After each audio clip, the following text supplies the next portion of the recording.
Am I audible, ma'am? Yeah, you are. Very good afternoon to one and all. Welcome back to for the third session for the one-day national webinar with respect to the Honorable Principal Ma'am and dignitaries.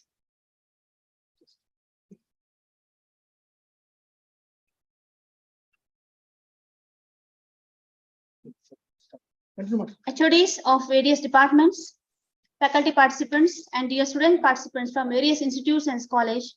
I welcome you for the third session for today's one-day national webinar on IPR. Today we are with a third research person, Ms. Niharika Sala. Let me introduce Madam in brief. Madam Niharika, Ms. Niharika Sala is presently working as Assistant Professor of Law at Nalsa University of Law, India. She has 5 years of teaching experience since 2019 and served as Vice Dean in Research Activities at NUS Law, Singapore. In 2019-20, Professor of Law, Texas and AM University, Indonesia. And she has published more than 15 research papers in various national and international journals and presented 8 research papers in national conferences on IPR. And Madam has bagged 6 recognized awards, which are amongst INS Young Achiever 2022, Institute of Researcher, registered and recognized by Government of India in the year of 2022. And second award, Young Asian IP Scholar Award at the 5th Asian IP Work in Progress Conference in the year of 2020. Madam has delivered around 15 guest lectures in various universities, institutes, law colleges. Along with, she has voluntarily taken her role in social service by conducting various legal awareness drives throughout India. With this brief and rich introduction about Madam Ms. Niharika Ma'am, I welcome to the session. Ma'am, please, I'm handing over the session to you.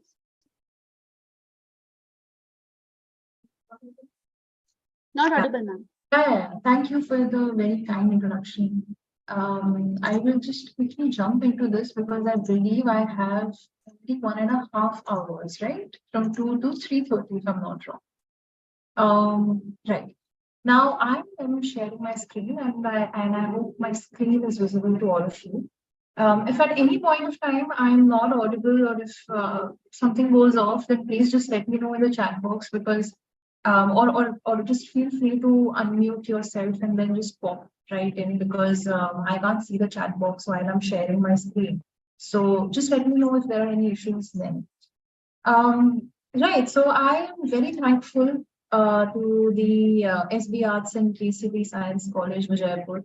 I was hoping to go there in person, but then I understand that the logistics can be very difficult to work out considering I'm in Hyderabad and just the logistical part of it can be very difficult to deal with. So thanks to pandemic, actually, people have now started exploring the possibilities of online guest lectures. So virtually, I have had the opportunity to travel to many places that way. But again, it takes away from the fact that a classroom experience, a physical classroom experience is something which is completely different and that experience you can't really get online. But irrespective, I'm again very thankful to Professor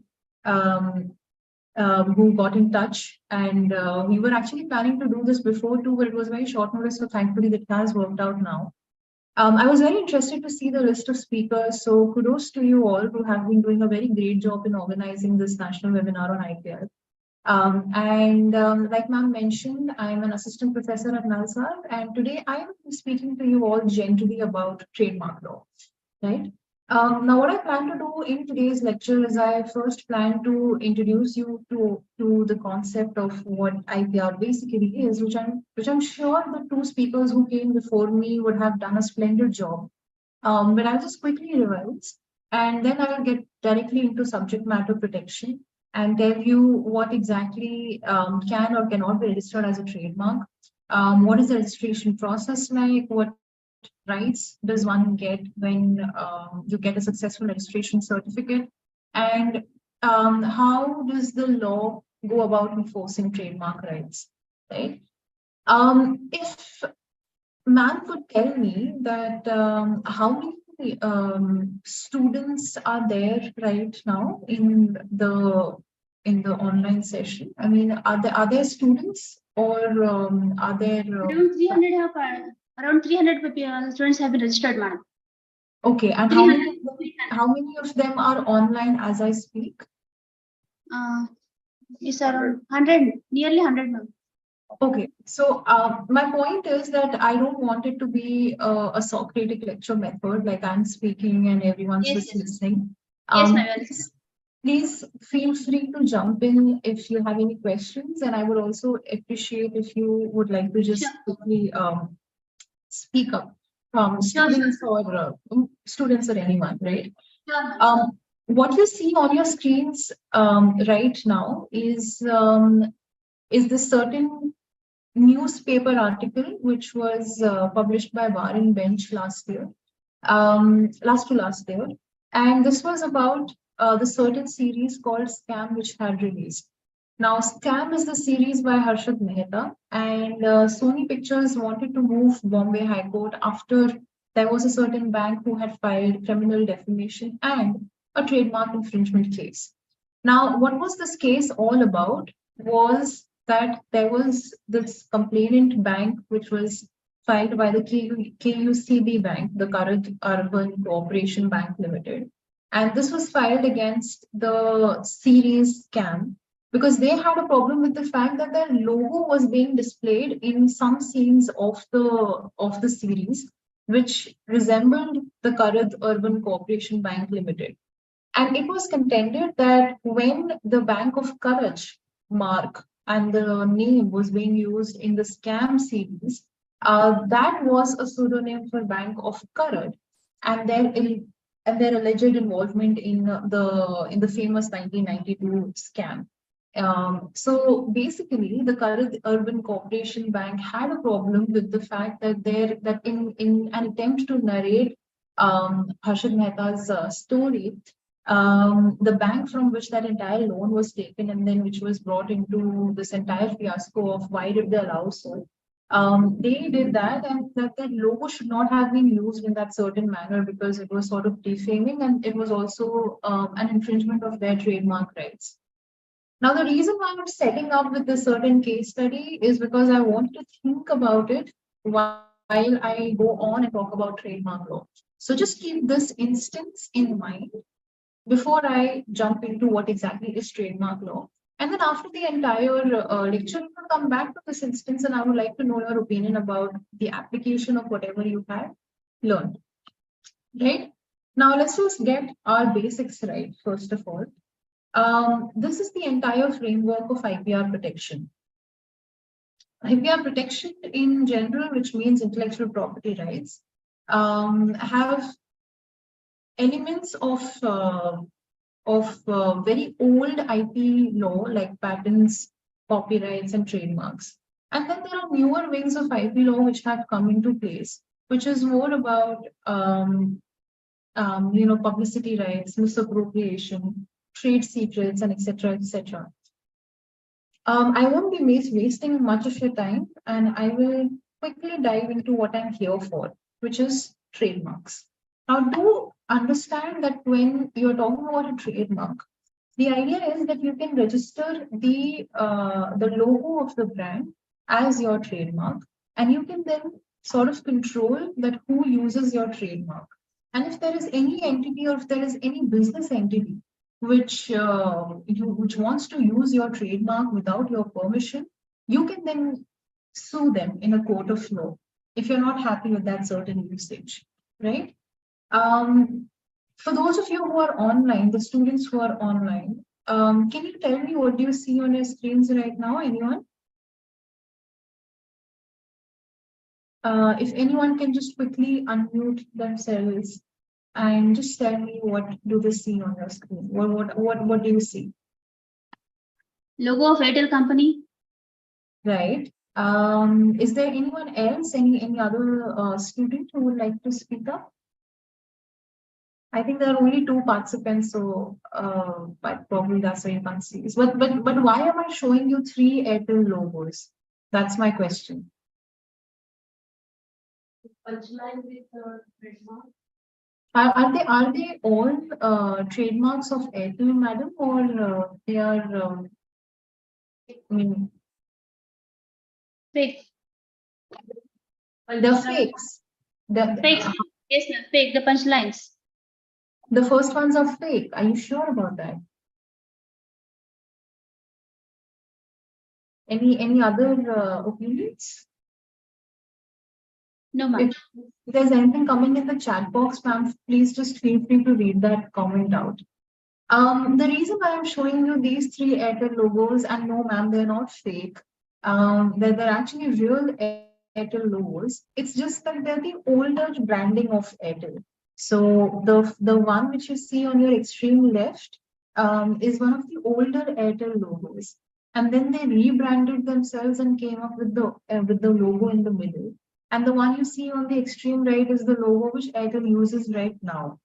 Now, the reason I'm showing you these logos is to make you think that why did Airtel as a company decide to stick to some color combinations which was very crucial to them.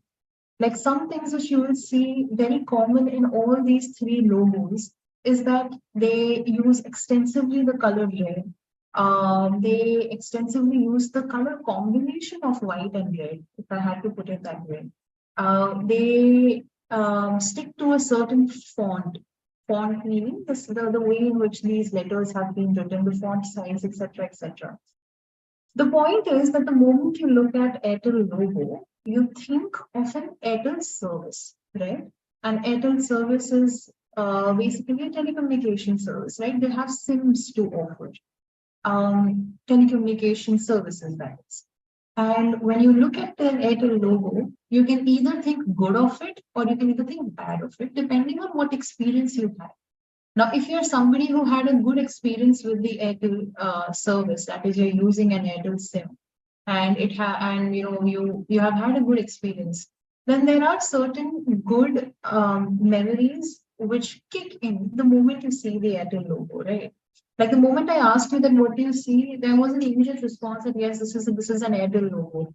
And because it's so popular, you immediately think of the Airtel SIM.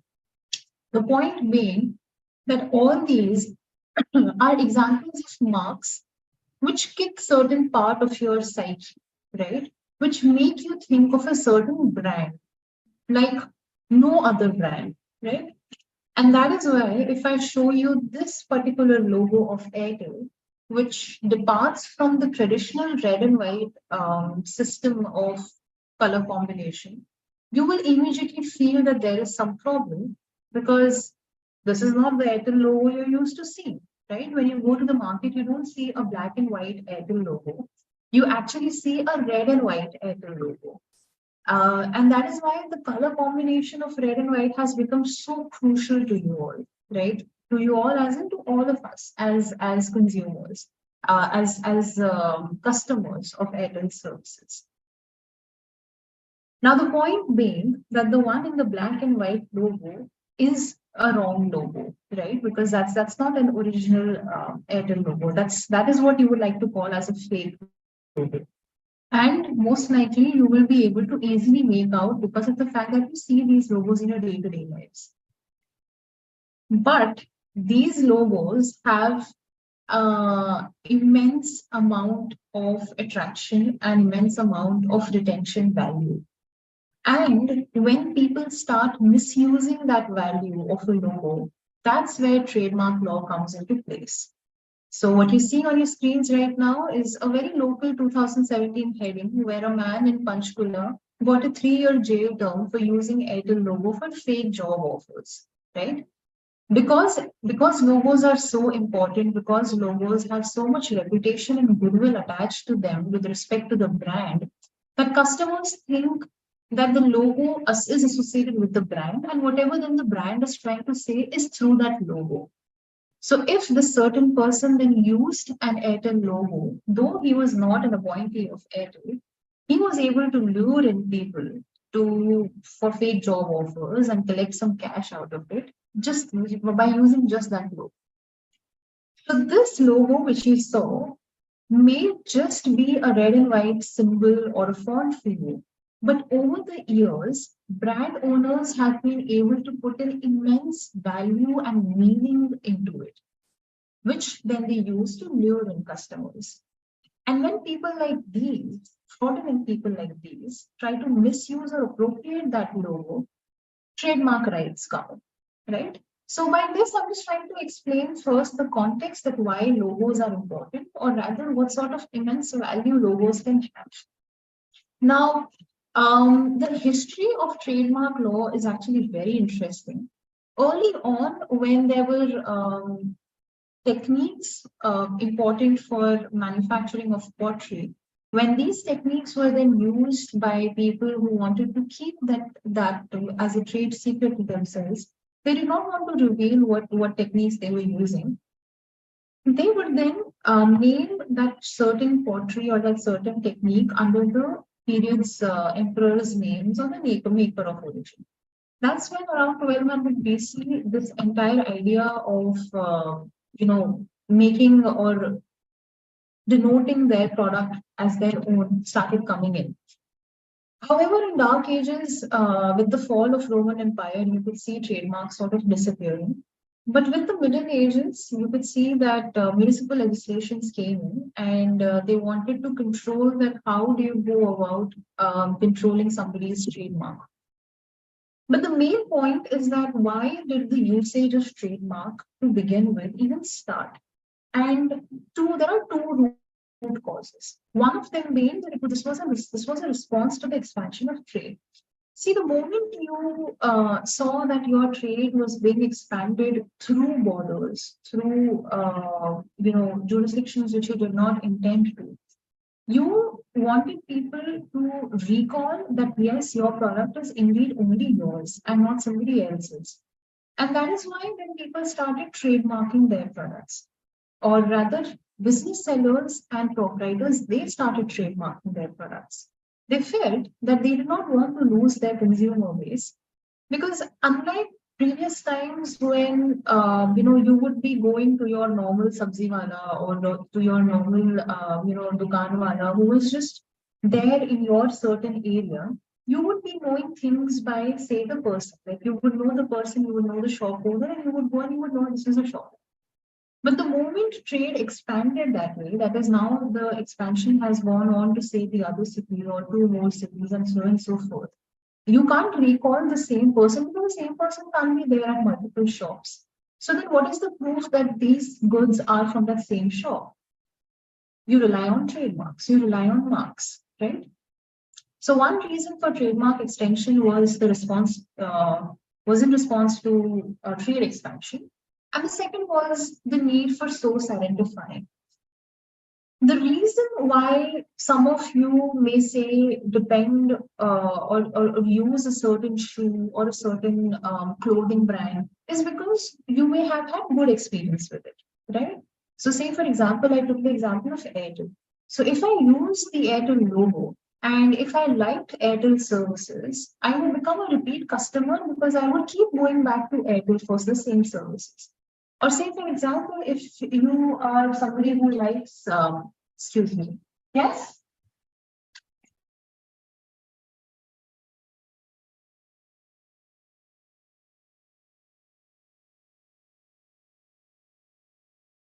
Yeah, so as I was saying, I'm extremely sorry about that. As I was saying that you become a repeat customer, right? Because you liked a certain, a certain product, which then becomes important to you. Now, when that happens, you want people to keep coming back. But how will people know that these are your products? They depend on the mark. So, say for example, if you like a Bata shoe, right? You bought a Bata chappal, and you saw the Bata's logo on the chappal, and you thought that it's a good experience, and you want to then go back to Bata to buy those shoes. How do you know that it is Bata's shoes? By knowing that yes, this is Bata's logo on it, right? That is Bata's way of reclaiming that yes, these products are indeed mine, are indeed ours. So source identifying became extremely important to have repeat orders and repeat customers in place. Again, these are more historical roots of what is the modern trademark like, which is that this mark was basically considered to be a merchant's mark rather than a craftsman mark.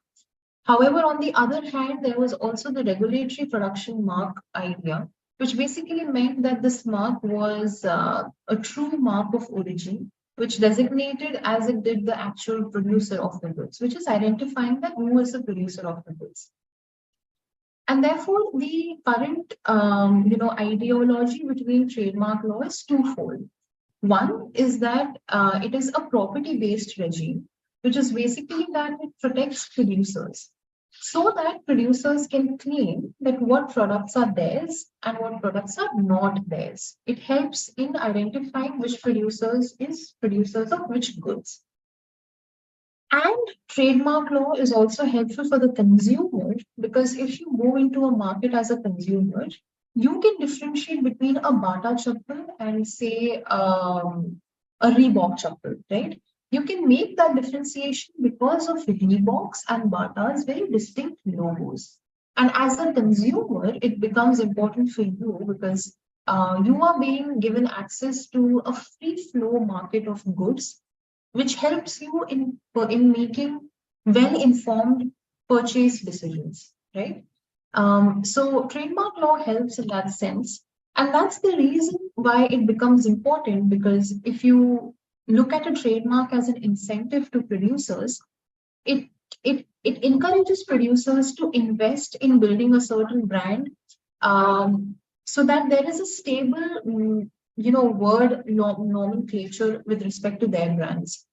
So say for example, what you see on your screens right now is just an example of how in the pandemic, multiple copies of hand sanitizers became very prominent. Can any of you tell me which one is the original Dettol and which one is the fake Dettol? Anyone? Right side. The right side is the fake or right side is the original? Original, ma'am. Right side one is original. Okay. It's very easy to say that way. But my point is that you see that they are very identical to each other. They are extremely similar to each other, and the fake one has been made like this so that it looks like the original Dettol. See, what was the need to make a fake Dettol?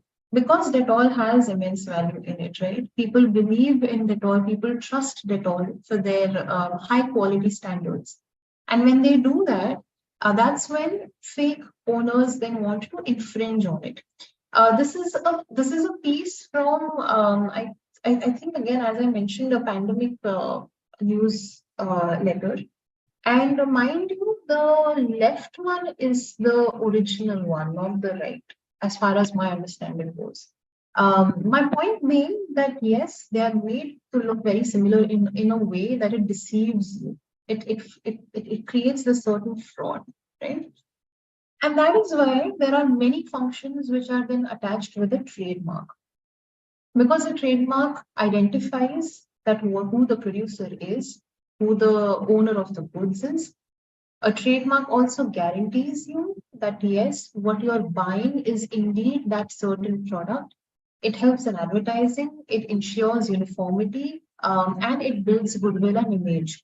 Like Adidas is Adidas because it has been in use for so many years, right?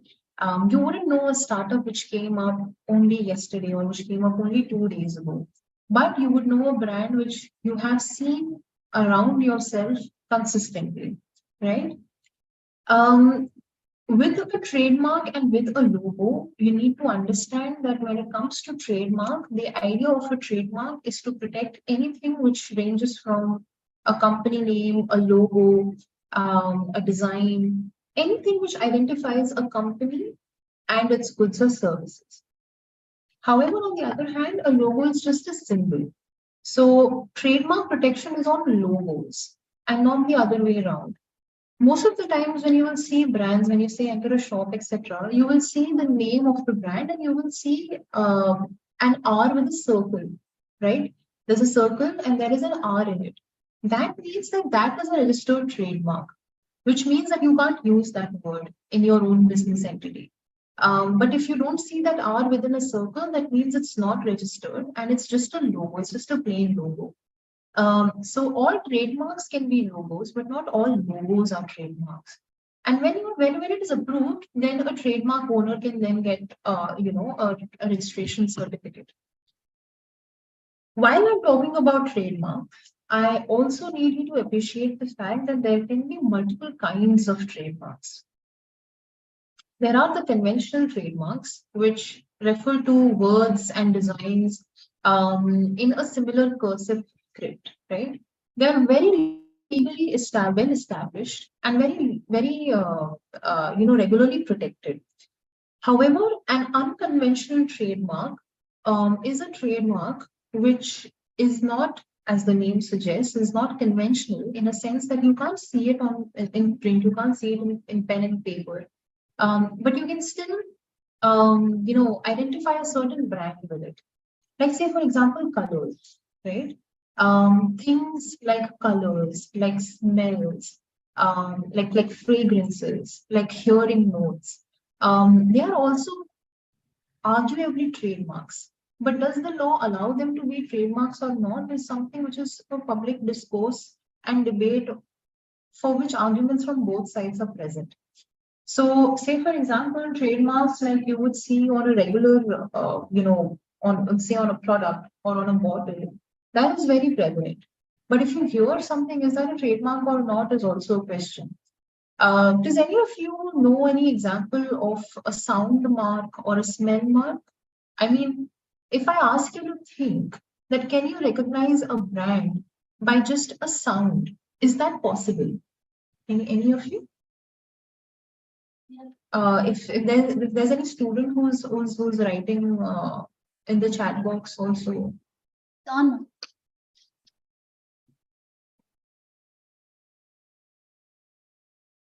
You watch Netflix? Any of you watch Netflix? Yes, ma'am. Yes. Yes, You, ma'am.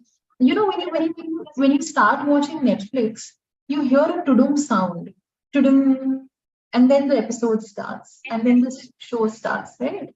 You know that's a registered sound mark of Netflix because it's so prominent about Netflix. You won't see that in other OTT platforms like Amazon Prime or Voot or Hotstar or Jio or whatever. It is something which Netflix is prominently known for. Like nothing on Netflix will start without the tudum sound.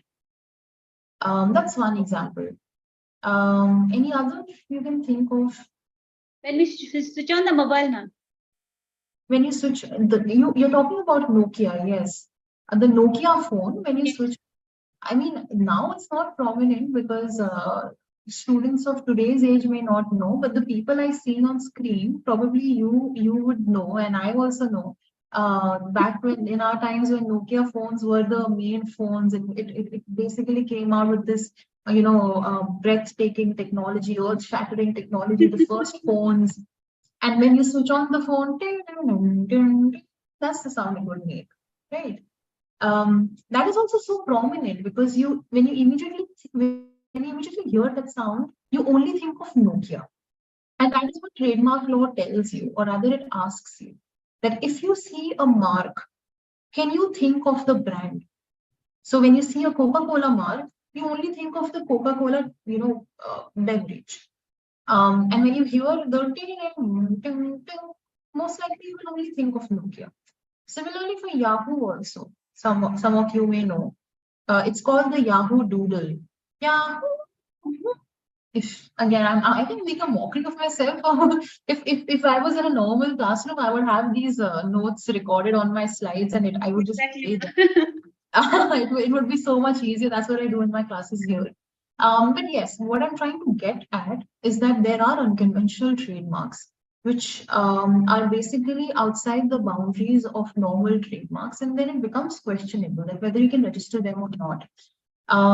This is the basic international legal framework for Yes, yes. Ma'am, I'm not able to hear you. I think the madam sitting near the computer screen, can you just tell me what she's saying? Ma'am is telling about the essences of the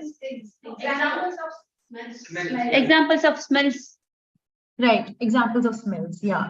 What example of smell are you saying, ma'am? Any brand you can think of? Essences of now essences what we can use for food products or Essences for food products. Ma'am, I'll actually come to that with the case law, and maybe then it will be.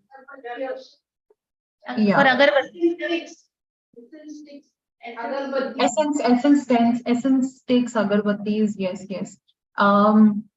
With agarbattis, it's a little difficult because agarbatti is made out of a process which sometimes is integral to that place. Like say for example, the agarbattis, like you say in Hyderabad.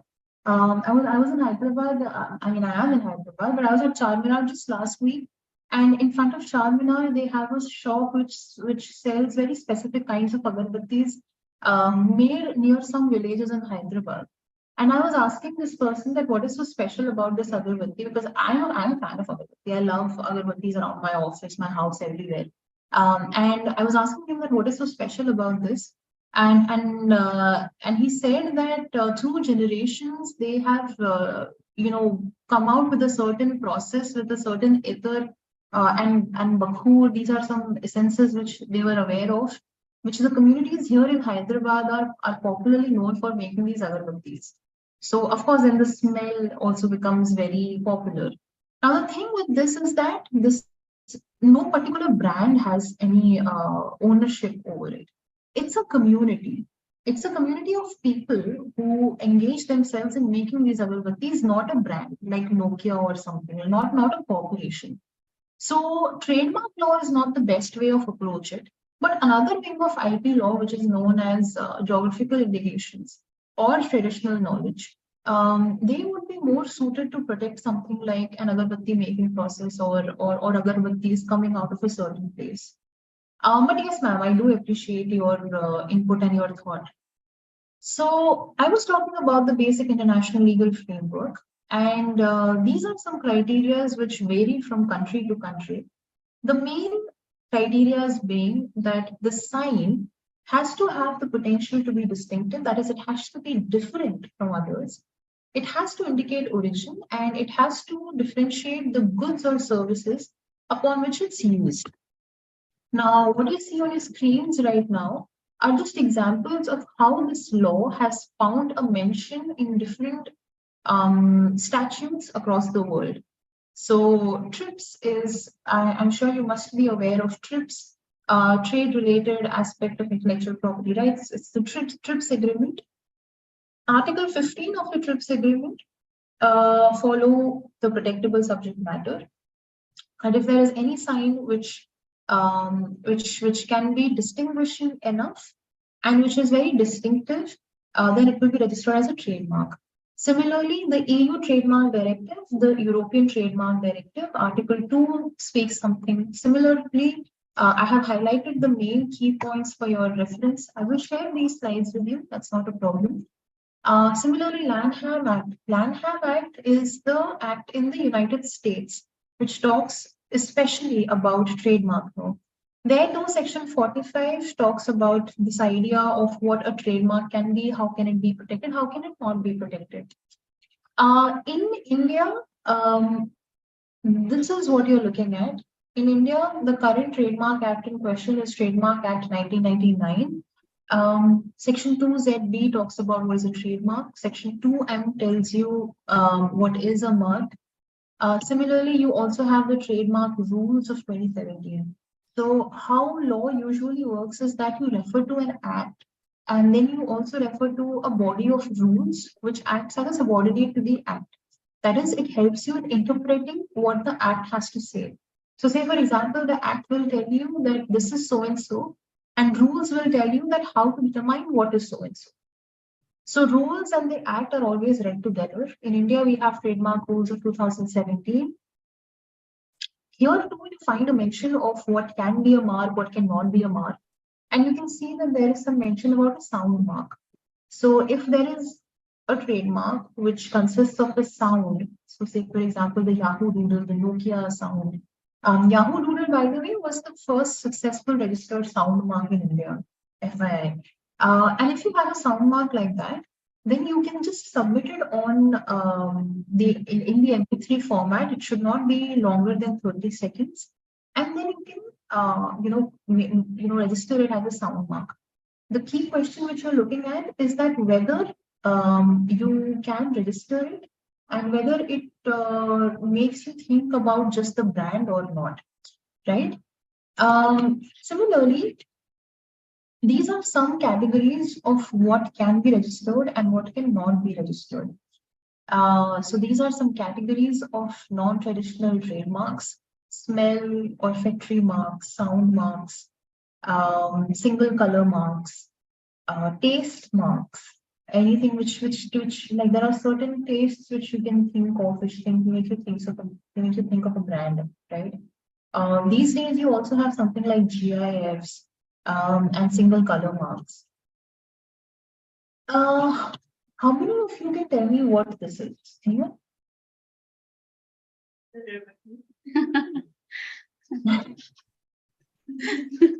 Some of you may just think it's a chemical formula, maybe. Yes, ma'am. It seems so. This is the chemistry department, is it? Science and arts. Okay, so then you should be able to tell me that what formula this is then.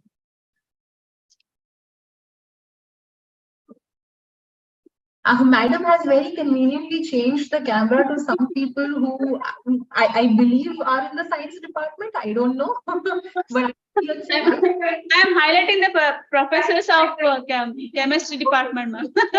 No. I don't want to put any pressure. See, fun for me when I do this in a law class, because law students are just backward. Law students don't know anything about chemistry or science or anything, so it's fun there. But no, what you can see on your screen is actually a subject matter of this case called Sickman versus Regis Patent and Marketing. Now, here what was happening was that by providing this certain chemical formula, this person wanted to, it's methyl cinamide, by the way. This person wanted to, trademark the smell which came out of this chemical formula.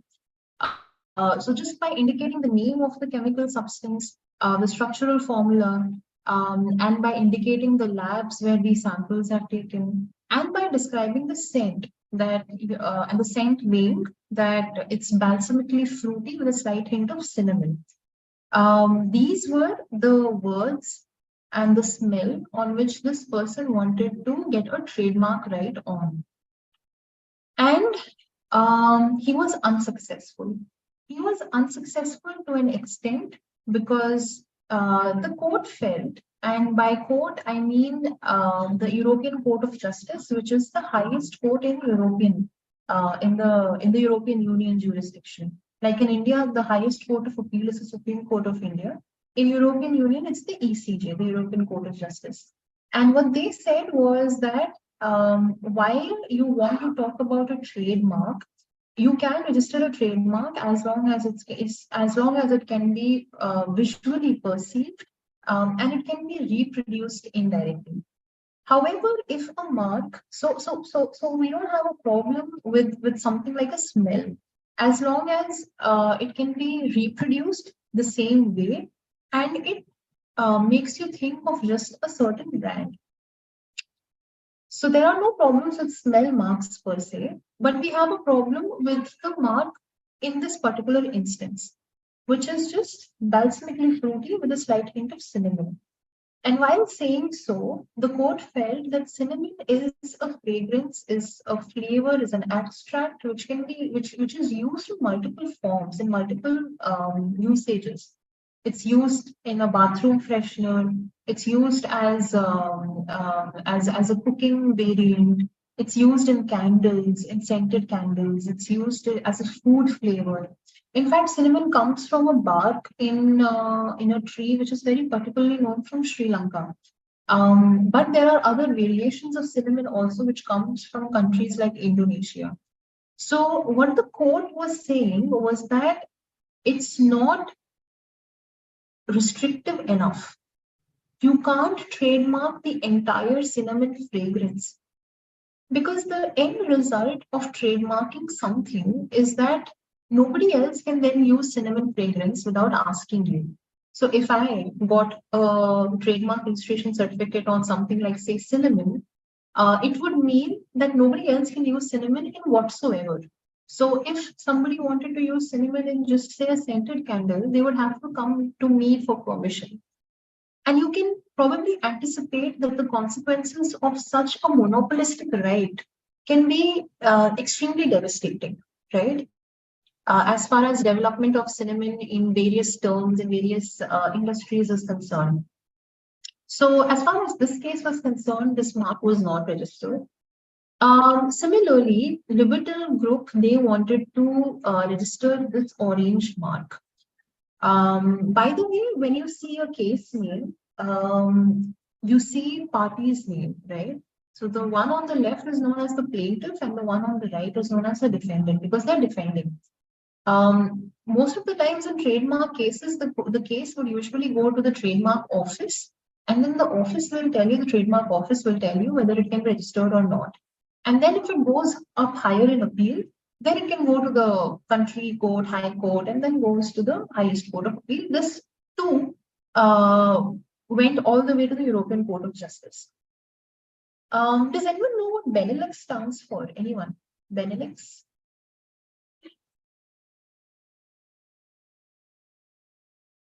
Three countries: Belgium, Netherlands, and Luxembourg. Benelux. What these three countries have done is that they have their organizations are run by one single economic political organization, and they have termed it as the Benelux. So anyone who wants to file a trademark in these three countries can then file a trademark with just the Benelux trademark office, and then they get registration in all three countries. So one of them wanted to get a registration over the mark orange. Can you think of any other color mark example? Is there any, maybe a chocolate which you can think of? Cadbury, maybe? How many of you have had Cadbury chocolate? I love Cadbury chocolates. Am I the only one? No, none of you have had Cadbury before? That green mark that we can see on the chocolate. Huh. Is Cadbury green or is it purple? No, ma'am, that green circle that we can see over there, which indicates the vegetarian. That's the type of trademark known as a certification mark. Like it tells you that if something is vegetarian, it's a globally, like it's not a brand's mark, it's just a way of telling you that whether it's veg or whether it's non-veg. That's different, but when you see a Cadbury chocolate, most likely it will be in a purple trade dress, right? The packaging is purple, and that purple color is the same throughout.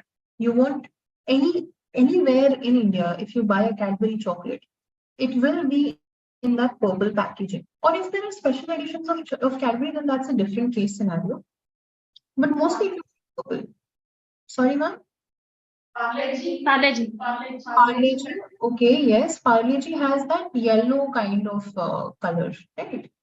I think I can't think of it at the head. Okay. But yes. Parachute bottle.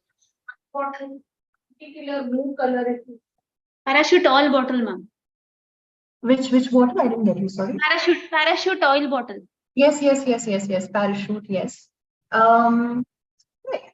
See, so Cadbury, these are all examples of usages of colors being a very integral part of packaging, right? Now it's a very difficult situation to show that my brand is only being represented by a certain color.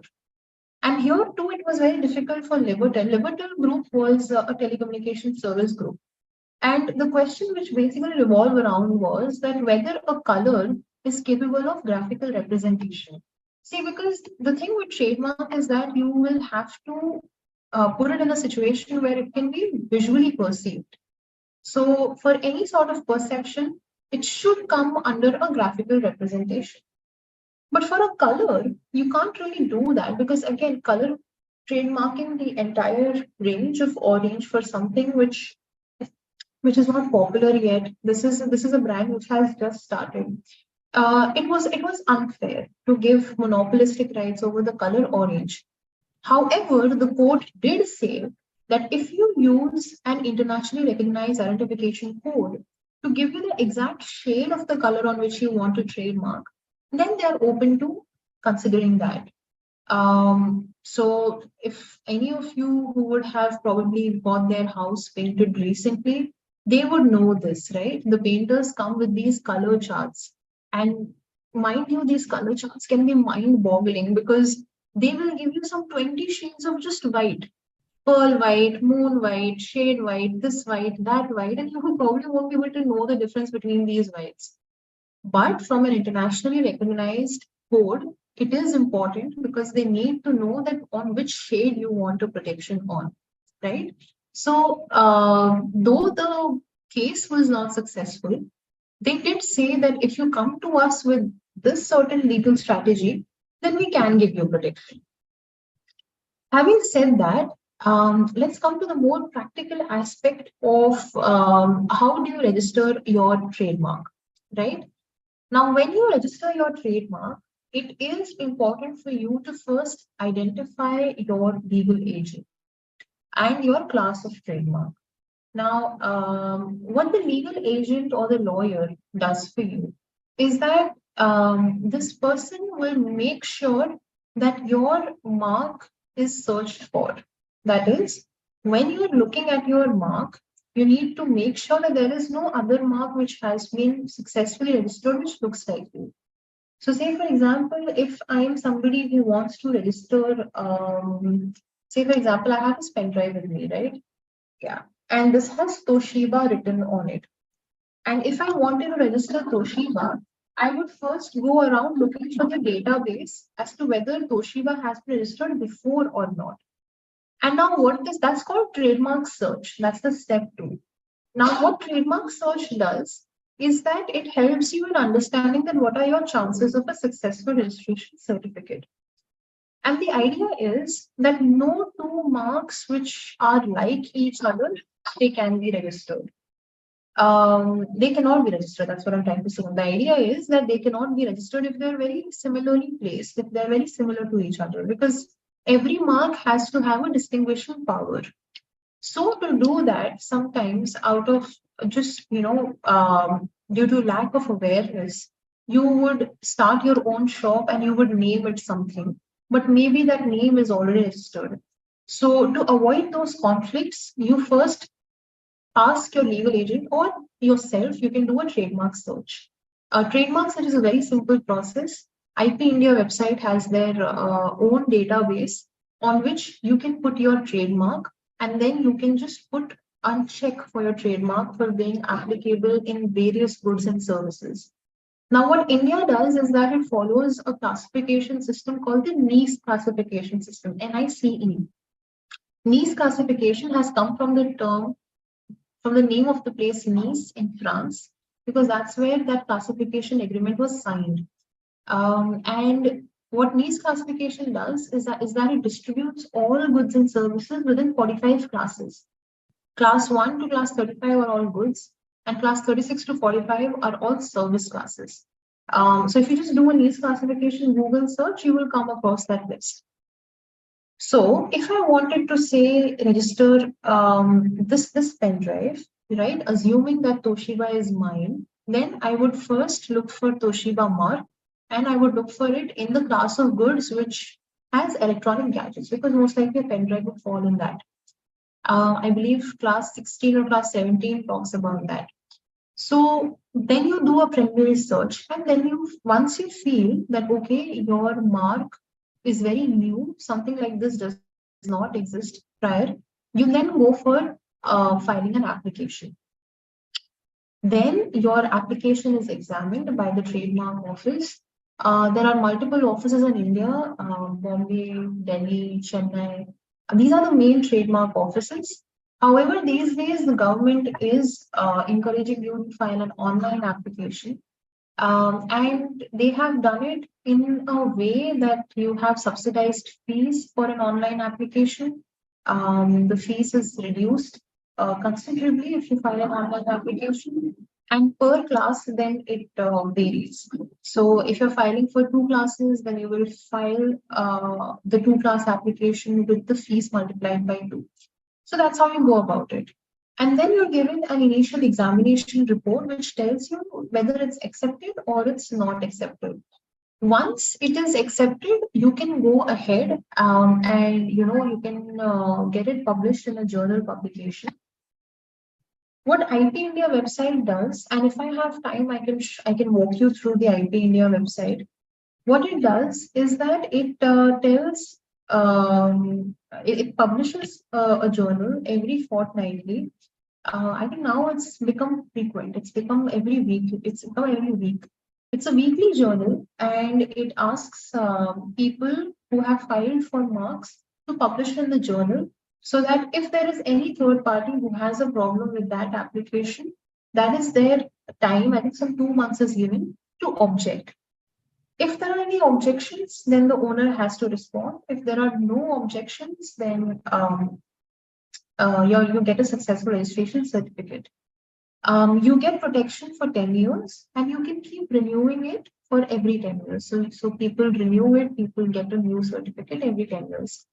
This entire process can take anything between 6 months to a year, because these days IP India is burdened with quite a few trademark applications, and it seems there is a delay in processing applications because post-pandemic, the number of trademark registrations have increased multifold. They have increased significantly. So the trademark office is definitely overburdened right now. But generally too, because of the fact that you have to wait for a certain period of time to object or to receive applications, it takes time. But why registration? What is the point of registration? What happens if I don't register? When you register, you get exclusive usages of that mark. Now, in principle, a trademark registration will offer you an exclusive right to the use of that registered trademark, right? And this basically means that these rights are exclusively used by its owner, or it can be licensed to any other party for use in return of some either contractual obligations or in return to some payment. Registration also provides for legal certainty, and it does reinforce the position of the right owner, say for example in the case of litigation. So if you are somebody who has a registration certificate, then you can easily seek statutory remedies against an infringement. So if you see that some other competing market is using your mark, then you can easily go to a court of law, and then you can say that we have problems with this, and we want the court to stop it. You can do that if you have a trademark registration certificate. It also gives the holder of identical trademarks to be questioned. You can assign your mark to somebody else. So say, for example, when you see McDonald's franchisees around you, right? McDonald's IP is used. Everything from McDonald's burger, which might be protected through a process or a patent process or a trade secret, to the McDonald's iconic logo, the M, yellow and red within a circle. All of that is McDonald's IP. And through a licensing agreement, what they do is that they let other people use it in return of some payment, right? So you can assign your IP to somebody else. You can also seek correction of register, and you can also alter your registered mark. Now, what happens if you see that somebody is indeed infringing your mark? There are multiple routes. There are something called the civil remedies. So there in the legal system, you have substantive law and you have procedural law. Substantive law tells you what the law is. Procedural law tells you how to go about um, the law and what are the procedures and rules attached to that substantive law. So CPC, Code of Civil Procedure, or CRPC, Criminal Procedural Code, they are all procedural laws because it tells you that how to make an arrest, how to go about appearing in front of a magistrate or a court, how to file for a civil suit, how to file for litigation, all of those rules are given. And then what remedies are available to you, as in if you feel that you have been, there's a problem, then what solutions can you get or what solutions does the court have to offer? There are multiple injunctions. There is an injunction is basically the court asking you to stop. That's an injunction. So it can either be a temporary injunction or it can be a permanent injunction. A temporary injunction would mean that while the case is in progress, while we are coming to a conclusion that whose side is who or which side is supposed to win, you can meanwhile just stop engaging the practice of using the other's trademark. That's a temporary injunction. That's what the court will tell you. Permanent injunction is as the name says, it's permanent. A Mareva injunction is actually very interesting because what a Mareva injunction does is that it allows for certain things to be stopped. Like it can freeze your assets, or the court will ask you to freeze your bank accounts, your assets, etc., etc. For the period of that period. Similarly, a John Doe order. So those of you who may be interested in watching Netflix series, right? Any investigation series which you may have seen, what they do is that in some series you would have seen that sometimes the identity of the accused or the identity of the culprit or the identity of the victim is never recognized. Like in some very horror stories, sometimes there are very grave crimes done. Like a body would be shattered into pieces or it would be beheaded. And it would be very difficult for the police to investigate that who is this person. Now you need to put a name to it. You can't just go about referring to it as a dead body. So in the US system, they would call this unrecognized victim as a John Doe if it was a male, and a Jane Doe if it was a female.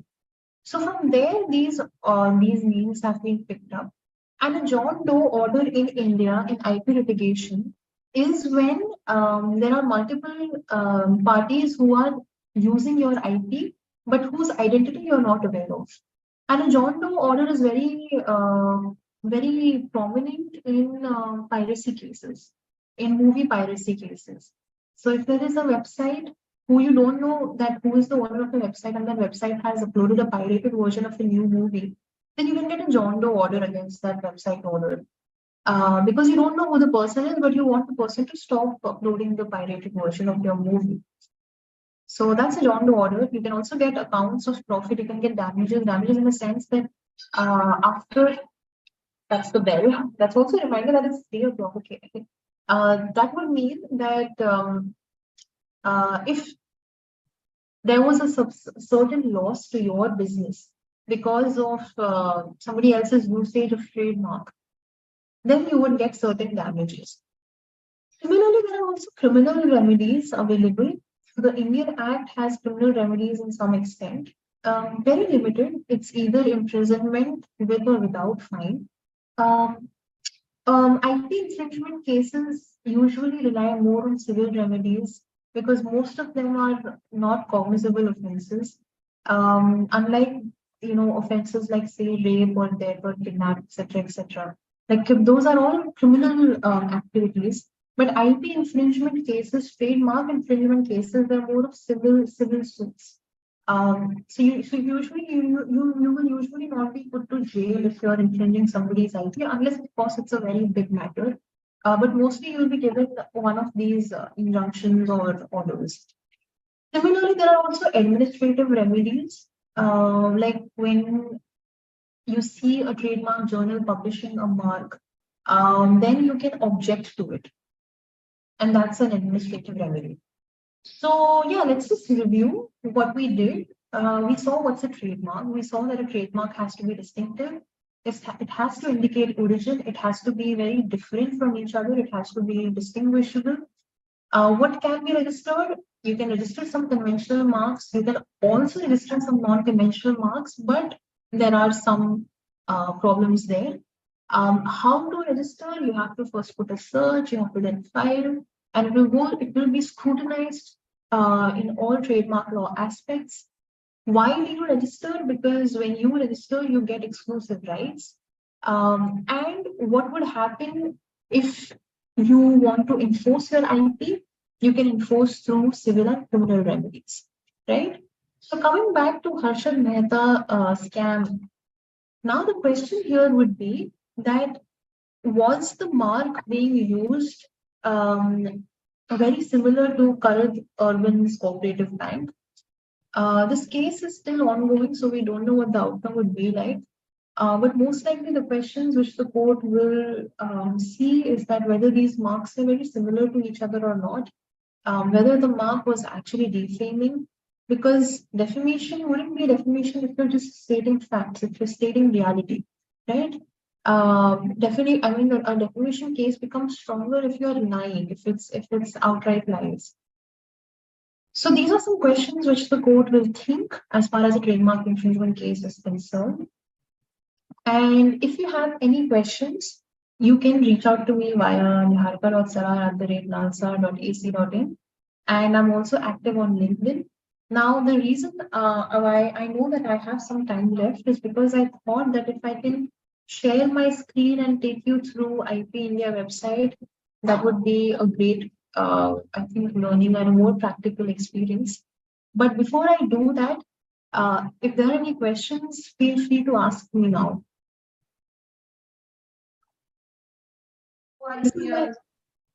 Sorry?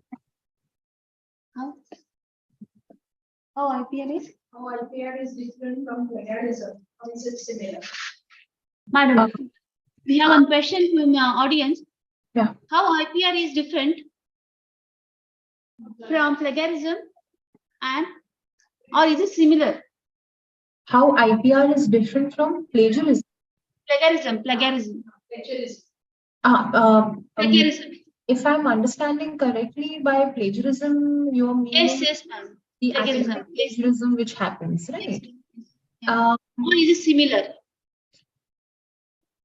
You will see academic plagiarism similar to copyright law. So even within IPR, you have multiple wings, right? Today, I only stuck to trademark law. But there are other wings of IP law like copyright, like patents, etc., etc. Now, how copyright law is different from trademark law is that trademark will protect only what is, say, written on the good as a logo, right? That's the logo.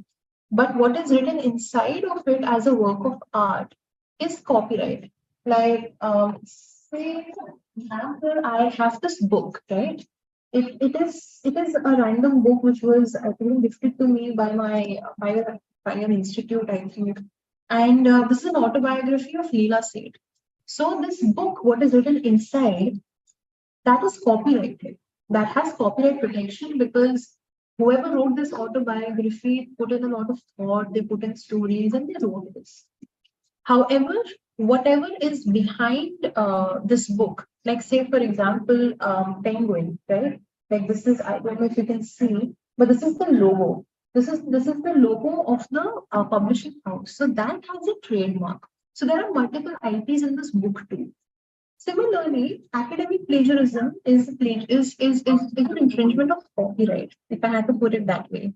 Like if I write a research paper, or if I say do a PhD from somebody from NALSA, right? then Nalsar will have ownership over it, and I will also have ownership over whatever thesis or final draft I write because of the PhD. Like the idea is that Nalsar has given me the resources to enable me to write that PhD, and I am of course the author of it. Now, if somebody plagiarizes my PhD thesis or my PhD draft, then that would be an infringement of my copyright. Because the moment I write something in, say, a story or a book, in this case, academic scholarship, then yes, that has copyright in it. And plagiarism to that extent is copying of whatever copyrighted material I have. You can also have plagiarism in terms of a mark. So yes, copying a mark could be an active instant of trademark infringement. But because we're all academics sitting here, I think the first instance of plagiarism which comes to our mind is always academic plagiarism. Like we're always worried that somebody else will copy our research paper or will take credits for our research paper. I will not be given co-authorship or I will not be given primary authorship. These are, mostly our concerns because of the field we are in. And in that case, then copyright is what you're looking at as a mechanism to protect your work, not trademark though. So I hope that helps. Yeah. Any other questions?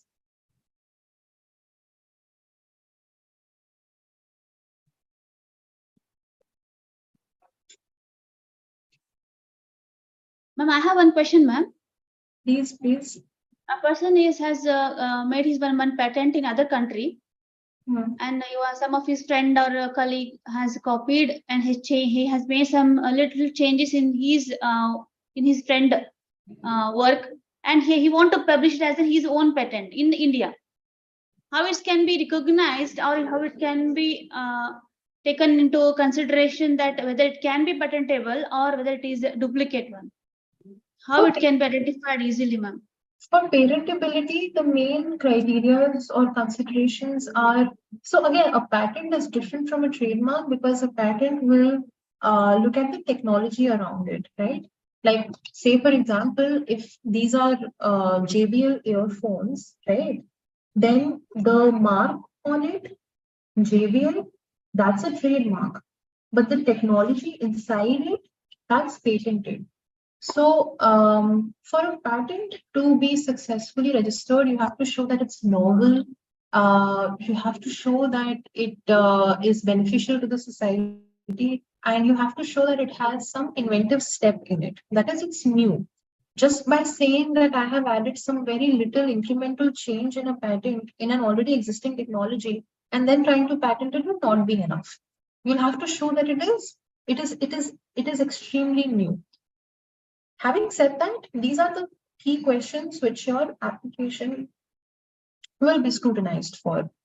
However, if you have a mark, if you have a patent technology which is successfully registered in another country, and if you want to register it here in India, then you can cite the registration certificate there and say that my patent was successful in another country, and then I want to file for the same patent here too. In fact, in patent, what you usually do is that you make a multi-country application. Because what happens is that patent applications are considered through a treaty where you can file a global application. So that you don't have to make multiple applications in every country, like one for India, one for Pakistan, one for Bangladesh, one for Sri Lanka. No. You can just file one application, which will then consider registration in all these countries together. That is the idea behind member countries who then sign on to, conventions like WIPO Convention, Paris Convention, Bern Convention, all member signatories. So if you make an application like that, then that actually saves a lot of trouble and hassle. Yeah. One more question. Yeah. One more question. Yeah, sure. See, that's the reason actually why I stopped a little early so that we have enough time for questions. Please. Plagiarism is punishable, ma'am. Plagiarism is punishable. If punishable means what kind of punishment it can be? Yeah, depends from mark to mark, depends from activity to activity. like I said, most plagiarism will not put you in jail. Mostly you will be asked to either pay a fine, or you will be asked to just stop the plagiarism as it is. That is what an injunction is. But mostly there will be civil remedies like damages or accounts of profit. That is a fine. But if your plagiarism happens to a very different level, like say for example, Sci-Hub, right? Do you know what is Sci-Hub? I've put it in the chat box. You know what Sci-Hub, right? Anyone? Yes, Can ma'am. you tell me what is Sci-Hub? Or say LibGen? Money Anyone? Or Z Library? What is all of this? Anyone? They're asking. They're asking, what is it? Sci-Hub is web page to download the papers. Right. They're all example of what you know as a pirated website. Pirated website as in, I'm sure your college would be giving you access to many e-libraries for your academic scholarships. But I am also sure that you would find yourself sometimes in a position where you want to access a research paper, but you're not able to access it because it's behind a paywall, right? Because it's published in a journal which is asking you for access, and maybe your parent university may not have a subscription to that. Then what do?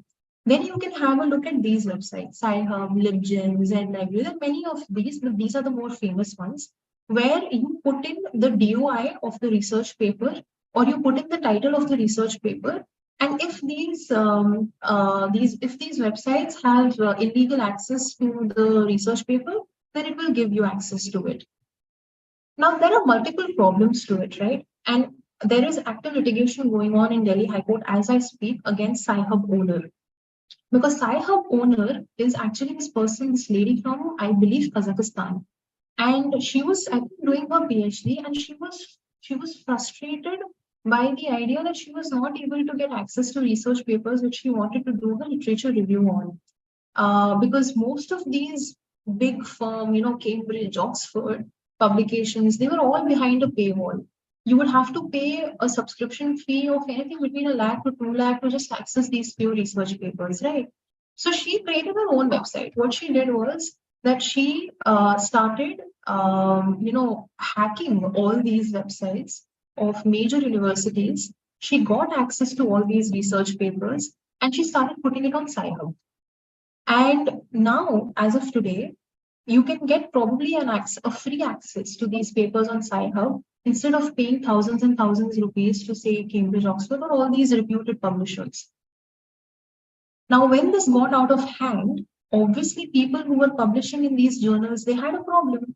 They thought that why is someone able to access my hard work for free through Sci-Hub and not pay a fee through the publishing platform on, say, Cambridge or Oxford, right?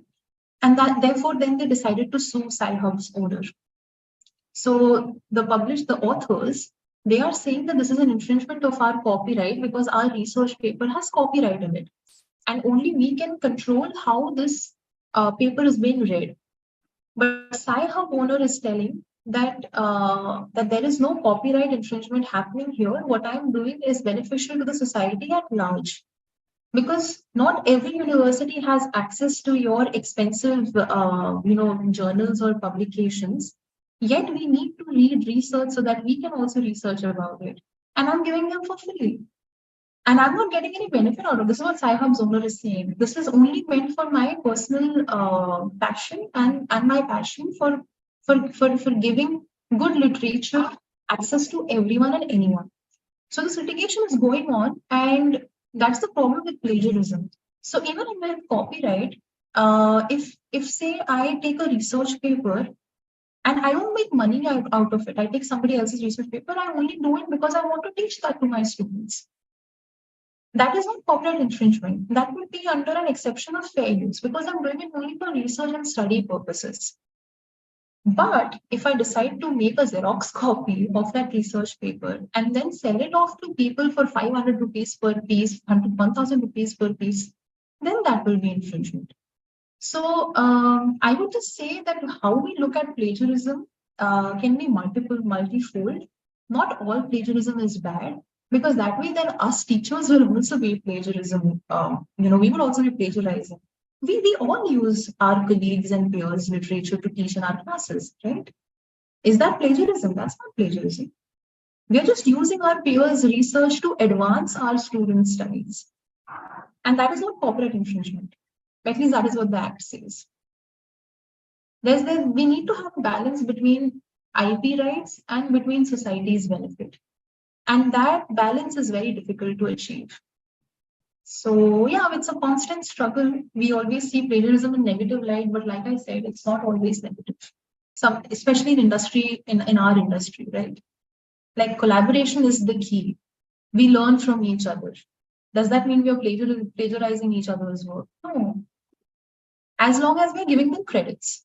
Like if I have used somebody's work, I will tell in the class that this is Professor David Tan's work. That's good enough. Because that's what we academics want, right? We want other people to read our work. Just give us credits. That is what copyright also says, that as long as you're crediting, it's fine. Yes, I'm sorry. I can go on and on about this. Please. Yes, ma'am. Your understanding the level that makes you to speak about in broader way, ma'am. One more question, ma'am. Yeah. How do you distinguish copyright and plagiarism? Is Right. copyright registration is mandatory? Right. So copyright and plagiarism, I think I sort of did speak on it a bit. Copyright is the only wing of IP law which does not require registration. Trademark, patent, they're all registration heavy. You get trademark protection only after you register it. But with copyright, the moment I write something, the moment the work comes into existence, it has automatic copyright protection in it. I don't have to get a certificate for it. In fact, copyright is the oldest IP law protection. And again, copyright started off because of publishing only. So there was a point of time when in medieval Europe, English authors like Williams, Wordsworth, Shakespeare to thora young ho gaya, but Wordsworth, Enid Blyton, all these authors, they were very they were very happy with what work they were publishing, right? They were writing these novels, these fiction stories. Then suddenly in Europe, the publishing industry, the photocopying industry and the publishing industry started becoming very prominent as technology increased, as technology advanced. And now suddenly making a photocopy of this book became very easy, right? Earlier, all these like books, they were handwritten, right? And that is why it was very difficult to copy them. But the moment technology came in and the photocopying industry came in, you started making photocopies out of it. It became very easy to make copies of this. And once it became very easy to make copies of this, publishers started panicking. As in authors, they started panicking. Because if now any industry can make a copy of this without me, the author, knowing, then they will also sell it off without asking me for a certain price. And that's when they started pushing for copyright. That no, we need copyright protection. We should get protection over our work. No publishing house can make copies without asking us. And that's how copyright law began. It's actually very funny. You see, copyright began from fiction only, from academic writings only. Then eventually, the protection of copyright is also very different.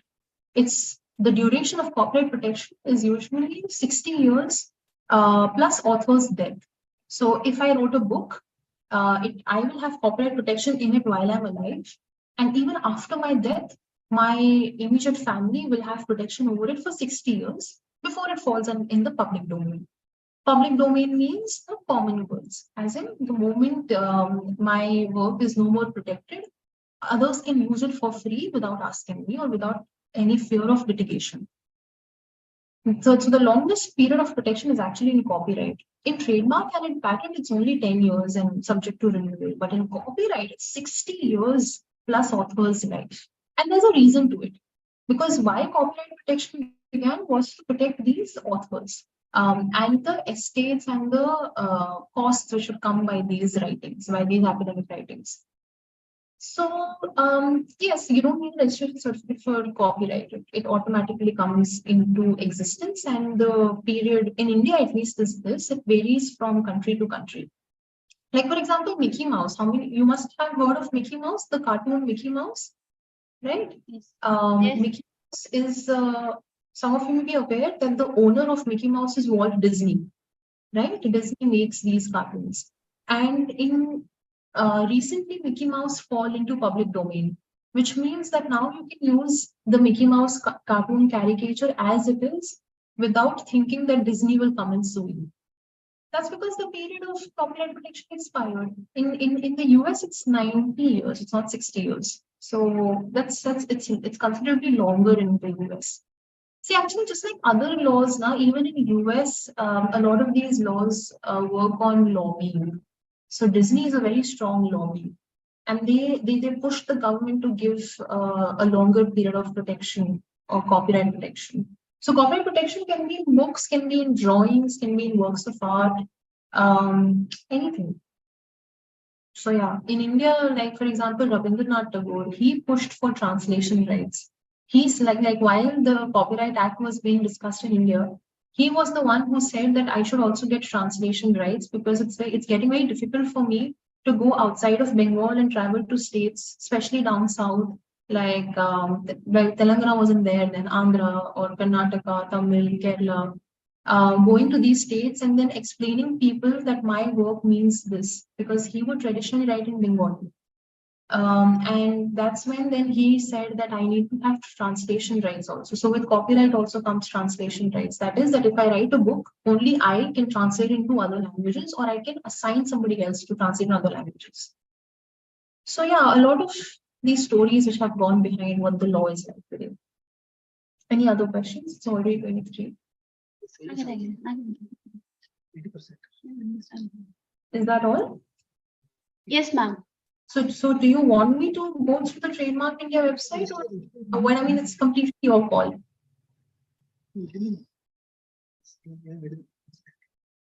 Pardon me, ma'am. If you want, I can take you through the Trademark India website, or otherwise we can skip for today, whatever you would like. Yes, ma'am. Yes, ma'am. Okay, then, 1 second. Can you, one. Yeah. Can you see my screen? Yes, ma'am. Yeah, so the moment I put Trademark India search, it gives me this, the first Google search, IP India public search. And this is the database of the trademark of IP India.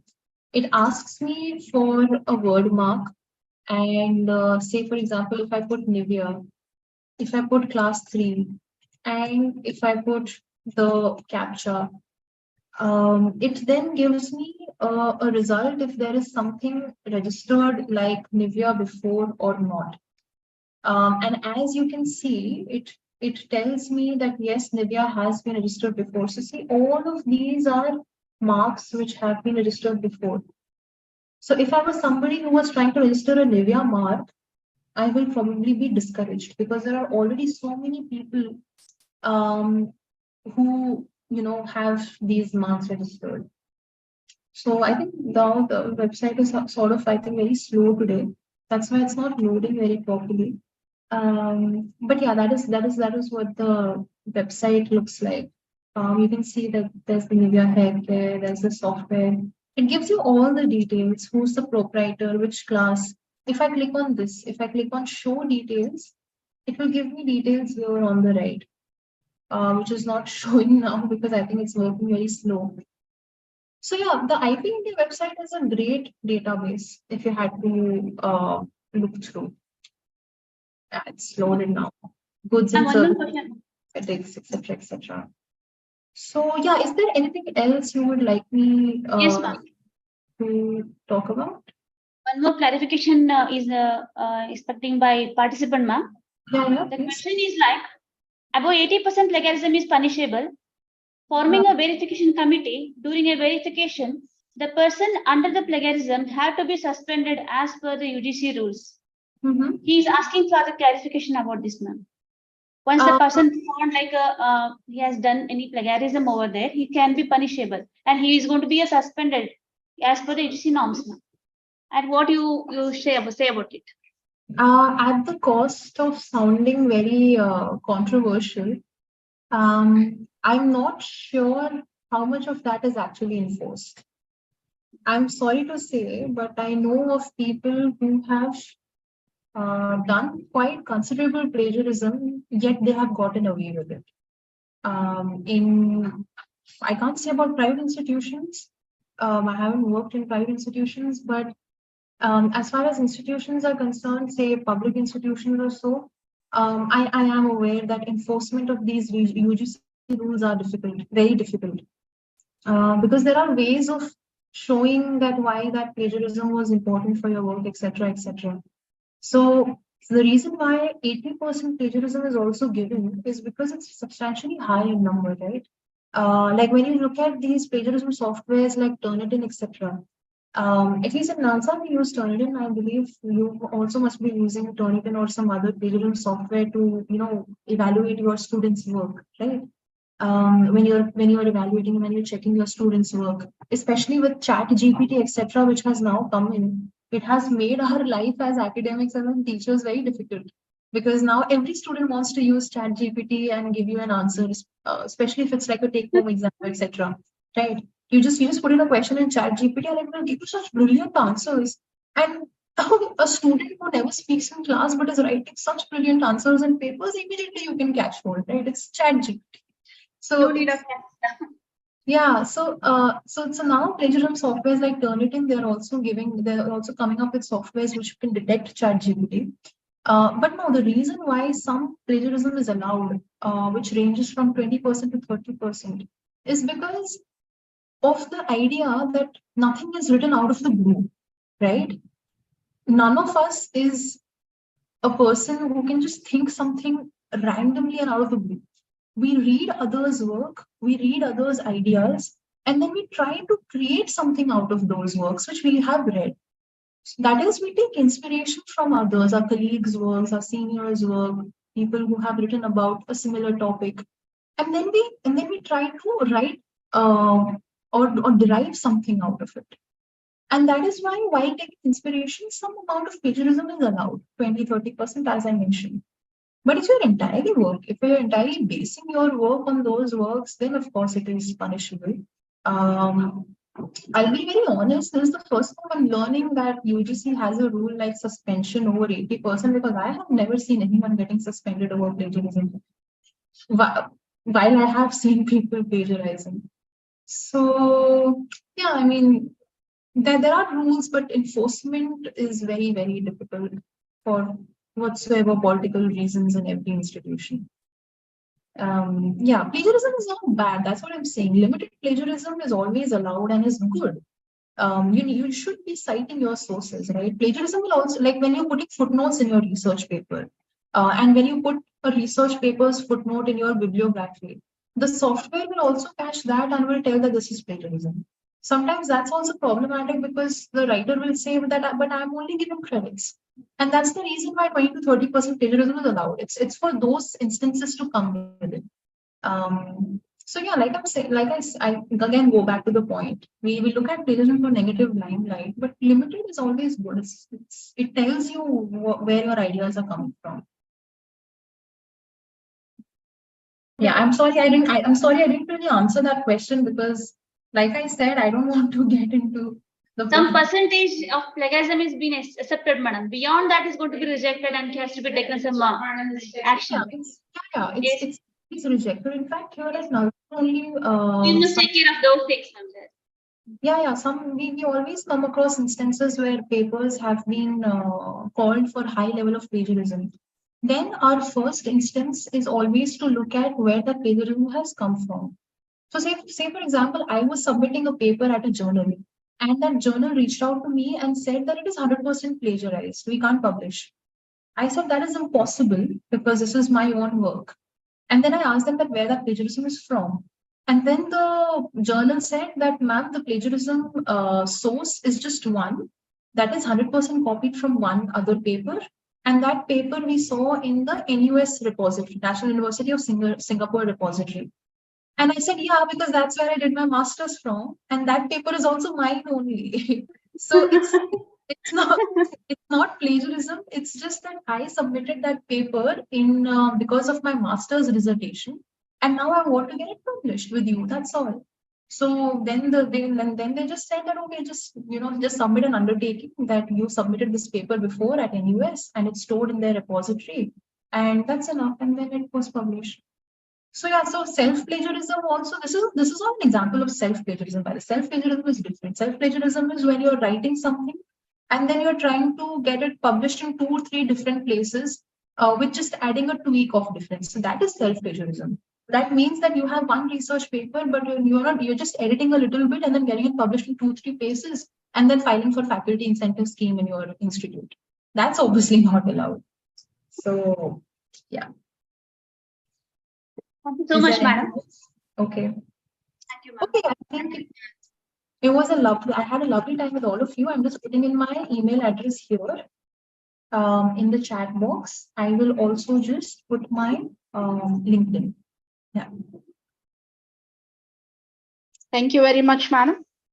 Thank you. It was a wonderful day for us today. I hope it was helpful. Yes, ma'am. Yes, we had very good speakers today. BLD's SB Arts and KCP Science College. This was an IQAC initiative in collaboration with Kalam Program for IP Literary and Awareness, madam. And we had 3 speakers, very wonderful speakers today. One, Ms. Shavi Garg in the morning, who spoke about introduction to IPR and its time. Very informative session it was, speaking on design, IPR, process of filing, and even that session was also very interactive. Then in the afternoon, we had Mr. Abhishek Singh, who spoke on IPR and its protection in India, how it is protected, and giving very good examples and illustrations and making that session also very effective. And then post-lunch session, it was too wonderful, madam. We had a very nice interaction with you. Niharika, madam, you gave us an introduction to trademark. It was very interactive also and informative also. You answered all the very queries from the chat box. You highlighted what is the law in India and even in other countries.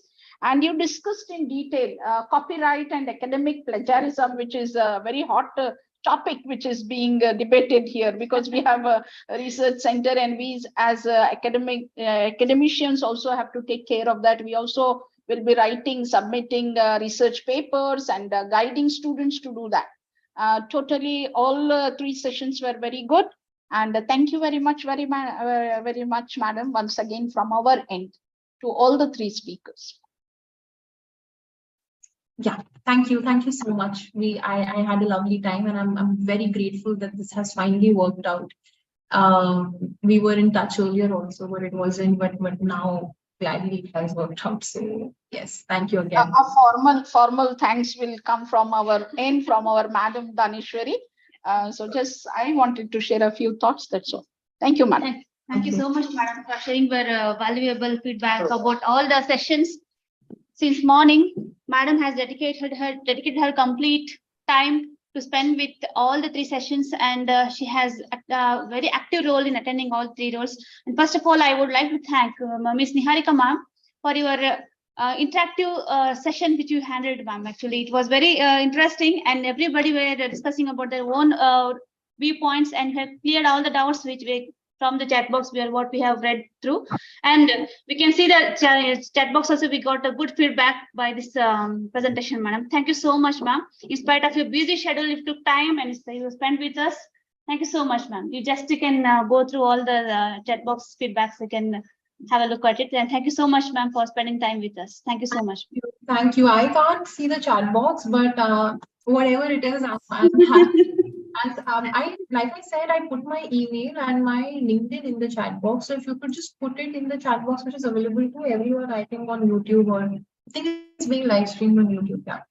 Yeah, so just if you could just share these two things on over there, then it would be great. Because most of the times we don't have questions during the session, but when we go back and think a little bit about it, then we have questions.